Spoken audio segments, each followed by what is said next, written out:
এই তীব্র গরমে সকাল থেকে রাত পর্যন্ত কি করে চলেছি আজকে তোমাদের সঙ্গে সেটাই শেয়ার করব। আর তাছাড়া অনেক টিপসও আছে এই গরম থেকে বাঁচার জন্য। দেখো, আমরা যারা হাউসওয়াইফ আছি তারা কিন্তু বাড়ির ভিতরে আমাদের মানে প্রচুর কাজ থাকে। আর অনেকে মনে করেন যে বাইরে যাওয়া হয় না মানেই তার মানে তারা আরামে হয়তো ঘরে থাকে, ঘরের কাজটা তাদের কাছে কাজ বলে মনে হয় না। বাইরে গিয়ে কাজ করাটাই তাদের কাছে বেশি ইম্পর্টেন্ট মনে হয়, যে বাইরে গেলেই কষ্ট হয়, ঘরের কাজে কষ্ট হয় না। তো হ্যালো এভরিওয়ান, কেমন আছো তোমরা সবাই? আশা করছি সবাই ভালো আছো, আমরাও ভালো আছি। আমি শিউলি, আমার নতুন একটা ব্লগে তোমাদের ওয়েলকাম। আজকে সকালে বাসি কাজ সেরে নিয়ে এখন এইখানে বসে একটু ব্রেকফাস্ট করছি। বেশিরভাগ টাইমটা না এখন এইখানে বসেই ব্রেকফাস্টটা করি, কারণ দরজা জানলার পর্দাগুলো একটু সরিয়ে দিলে সুন্দর আলো আসে, আর সকালের দিকে একটু হাওয়া থাকলেও খুব ভালো লাগে। আর আজকে কি হয়েছে জানো তো, দুধ ছিল না। এবার সোনাইকে বিনা দুধ ছাড়া মুসলি, ওটস কি বা রান্না করে খাওয়াবো, কিভাবে করব, তার জন্য ভাবলাম যে হালকা করে ওকে একটু চিড়ের পোয়া বানিয়ে দিই। কারণ কালকে তোমাদের দাদাভাইকে টিফিনে বানিয়ে দিয়েছিলাম, ও দেখলাম ওটা বেশ ভালো খেয়েছে। কারণ আমি না যখন বানাই ওর মধ্যে হালকা একটু চিনিও দিই নামানোর আগে, তারপর ছোট ছোট করে আলু কেটে দিই। তা ও দেখলাম যে ওটা পছন্দ করেছে, তার জন্য ওর জন্য কিন্তু রান্না করে দিয়েছি একদম একটু নরম করে, যাতে ও মানে ওর চিবোতে সুবিধা হয়, এই আর কি। আর আমি ব্রেড আর অমলেট খেয়ে নিয়েছি। খাওয়া দাওয়া হয়ে গেছে, সেই সুযোগেই এইখানেও একটু ঝটপট মুছে নিচ্ছি, না হলে না বেলার দিকে আস্তে আস্তে এই রুমটাও গরম হতে শুরু করে। এবার বেশিরভাগ টাইমে আমি কি করি, যখন যেই কাজটা সেই কাজটা করে নেওয়ার চেষ্টা করি। বাবুর জন্য অনেকটা সময় হয় না, এই মনে মনে ভাবছি যে এটা এখন করব, এটা এখন করব, করতে করতে না সেই দেখি অনেকটা দেরি হয়ে যায়। তার জন্য ভেবে নিয়েছি যে পরের কাজ পরে হবে, যেটা মানে করার দরকার সেটা তখনই করে নিতে হবে, তাহলে আমাদেরই অনেকটা কাজ কমে যাবে। আর এই গরমে কিন্তু ঘরের মধ্যেও থাকা যাচ্ছে না, প্রচণ্ড কষ্ট হচ্ছে। আর বেশিরভাগ টাইম আমাদের মেয়ে ছেলেদের কিন্তু রান্নাঘরেই কাটাতে হয়। সেই কারণে আর কি রান্নাঘর থেকে কিভাবে তাড়াতাড়ি মুক্তি পাওয়া যায়। দেখো, আমরা তো যারা রান্না বান্না করব তারা নিশ্চয়ই জানি যে কাল কি রান্না হবে, কারণ যেহেতু আমাদেরই সব কিছু করতে হবে, আর সেই হিসাবে আমরাই প্ল্যান করে নিতে পারি কিন্তু যে আমরা কি রান্না করব। তা তোমরা একটু ঘুম থেকে তাড়াতাড়ি উঠতে হবে, মেন বিষয় হচ্ছে এটাই। সকালের দিকে মানে এই গরমের সময় একটু তাড়াতাড়ি উঠে সমস্ত কিছু আগে চুপচাপ বসে তোমার গুছিয়ে নিতে হবে, যে আজকে কি কি রান্না হবে। সবজিগুলো আগে কেটে নাও, তারপরেই রান্না শুরু করো, তাহলে রান্নার একটা সুবিধা হয় আর কি। নিচে আরামসে ফ্যান চালিয়ে বসে নিলাম, আর ওই রান্নাঘরে গিয়ে এখন একটা করছি, আবার ঝটপট করে আর একটা তরকারি কাটছি, এই করতে করতে না দেখেছি জিনিসপত্র মানে সব ছড়ানো ছিটানো হয়ে যায়, তারপরে তালও খুঁজে পাওয়া যায় না, অনেকটা লেটও হয়ে যায়। তার জন্য আমি বেশিরভাগ টাইম এটাই করি যে তোমাদের দাদাভাই সকালে কী টিফিন বানিয়ে দেবো সেটা হয়তো আগে থেকে গুছিয়েও রাখি। তারপর দুপুরে কি রান্না করে রাখবো, সেটা তরকারি কোনো দিন কেটে যদি নাও রাখি তাহলে আগে ভেবে নিই যে আজকে কি রান্না হবে।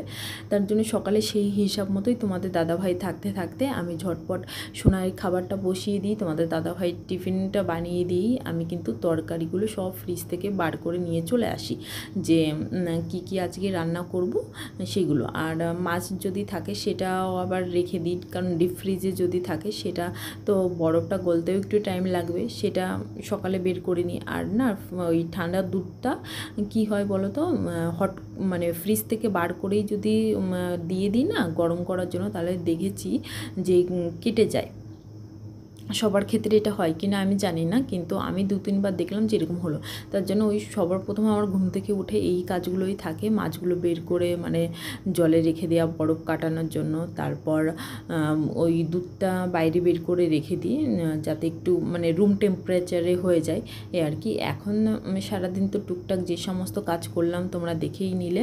আর রান্নাবান্নাটা অতটা শেয়ার করি না এখন, কারণ কি বলো তো, রান্নাঘরে ওই বললাম যে তাড়াহুড়ো করে সমস্ত কাজ করে নিয়ে আগে থেকেই সব কেটে কুটে রেখে দিই, সেই কারণে আর রান্নাবান্নাটা অতটা শেয়ার করা হয় না। ভাবছি যে কোনো দিন স্পেশাল কিছু করলে তাহলে সেগুলো অবশ্যই তোমাদের সঙ্গে শেয়ার করব।